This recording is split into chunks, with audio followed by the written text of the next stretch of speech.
புரட்டாசி மாதம் என்றதும் நம்முடைய நினைவிற்கு வருவது பெருமாள்தான். புரட்டாசி மாதம் பெருமாளுக்கு மட்டுமில்லை, அம்பிகை, சிவனுக்கு உரிய மாதமாகவும் இருக்கிறது.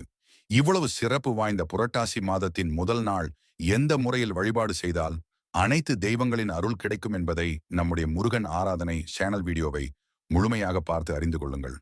நீங்க முருக பக்தரா சிவன் பக்தரா என்பதை சொல்லுங்க. சேனலை சப்ஸ்கிரைப் செய்து கொண்டு புரட்டாசி முதல் நாள் அன்று காலையில் எழுந்து குளித்துவிட்டு வீட்டில் இருக்கும் பெருமாள் படத்திற்கு துளசி மாலை அணிவிக்க வேண்டும்.